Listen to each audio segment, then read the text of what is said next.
100 Instrumentation Interview Questions and Answers. Our comprehensive guide of 100 instrumentation interview questions and answers to get deep insight into industrial instruments. 1. Can you explain what process control is?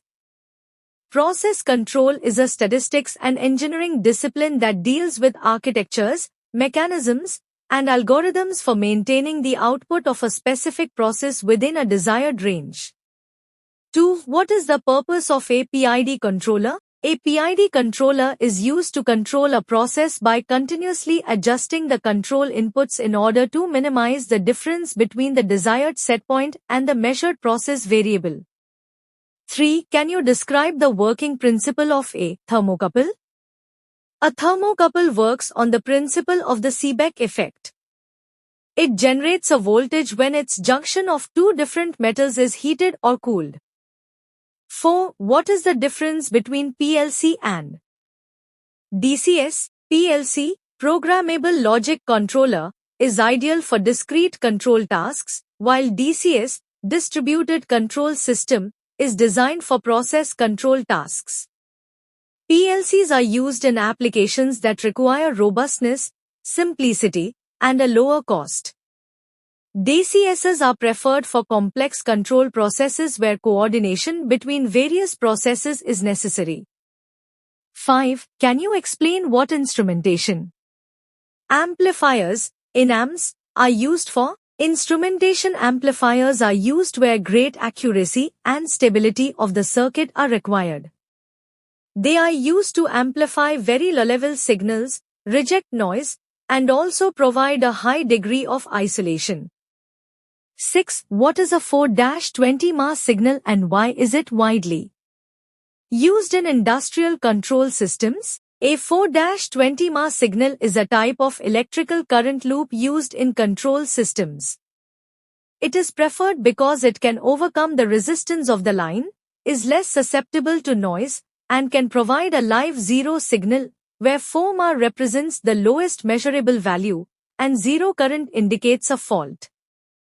7. What is a smart transmitter? A smart transmitter is a type of process variable instrument that is able to perform functions beyond simple measurement.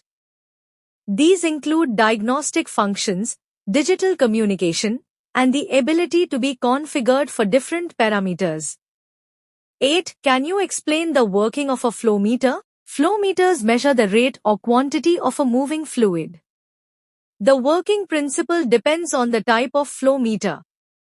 For example, a magnetic flow meter works by applying a magnetic field to the metering tube, which results in a potential difference proportional to the flow velocity perpendicular to the flux lines.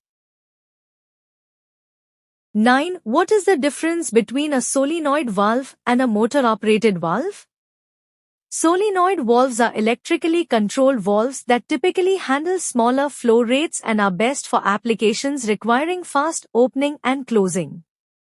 Motor-operated valves are used for larger flow rates and are designed for applications where slower, controlled opening and closing are necessary. 10. What does HART communication protocol mean? HART, Highway Addressable Remote Transducer, is a communication protocol widely used in industrial automation systems. It allows for two-way field communication and enables additional information beyond just the normal process variable to be communicated to from a smart field instrument. 11. What is the role of a transducer in instrumentation? A transducer is a device that converts one form of energy into another. In instrumentation, it's typically used to convert a physical quantity like pressure or temperature into an electrical signal. 12. What is an RTD? RTD stands for Resistance Temperature Detector. It's a type of sensor used to measure temperature by correlating the resistance of the RTD element with temperature. 13. How does a level transmitter work? A level transmitter measures the level of a substance in a container, for example, a tank, by measuring the pressure at the bottom of the tank due to the weight of the liquid. 14. What is the difference between a sensor and a transducer? A sensor is a device that detects a physical quantity and generates a corresponding signal.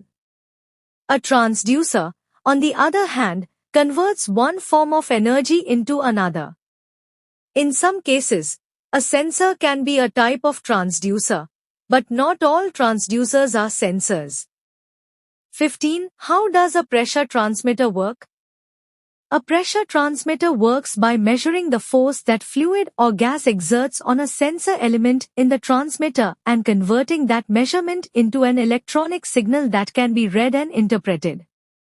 16. Can you explain the principle of operation of an ultrasonic flow meter? Ultrasonic flow meters work on the principle of measuring the speed of a fluid flow using ultrasound to calculate volume flow.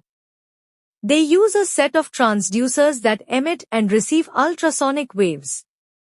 The difference in the transit times of these waves is used to calculate the flow rate. 17. Can you explain what is meant by loop checking in instrumentation?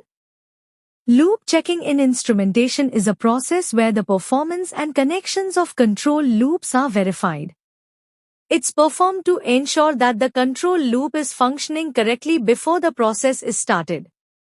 18. Explain distributed control system. A distributed control system, DCS, is a control system for a process plant where control elements are distributed throughout the system. This is in contrast to centralized systems that operate from one location.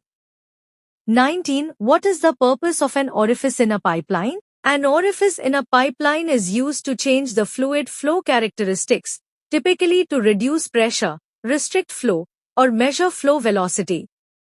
20. How does a vortex flow meter work? A vortex flow meter works on the principle of vortex shading. As fluid passes a bluff body, vortices are shed alternatively from each side.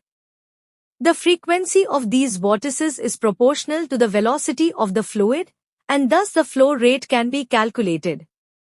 21. What is calibration in terms of instrumentation? Calibration in terms of instrumentation is the process of checking and adjusting the output or response of a measurement instrument to ensure its accuracy and reliability.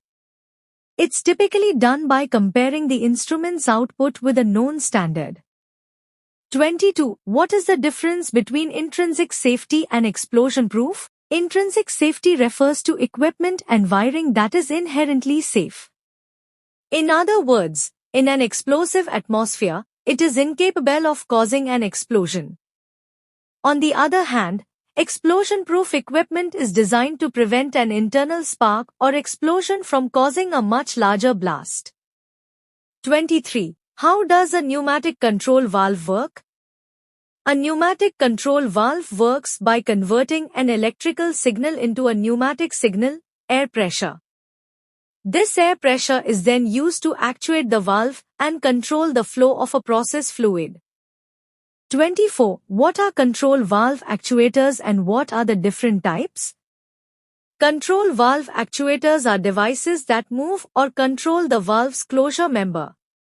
They can be classified as pneumatic, hydraulic, electric, etc. based on the type of power used. 25. What is a control loop in instrumentation? A control loop in instrumentation is a system where output is controlled by varying the input. It consists of a sensor, a controller, and a control element. 26. What is the difference between analog and digital signals? Analog signals are continuous and change smoothly over time, while digital signals are discrete and change in steps. Analog signals can have an infinite number of values within a range, whereas digital signals have a limited number of distinct values. 27. How does a variable frequency drive, VFD, work? A VFD works by varying the frequency of the electricity supplied to a motor, thereby controlling the speed and torque of the motor.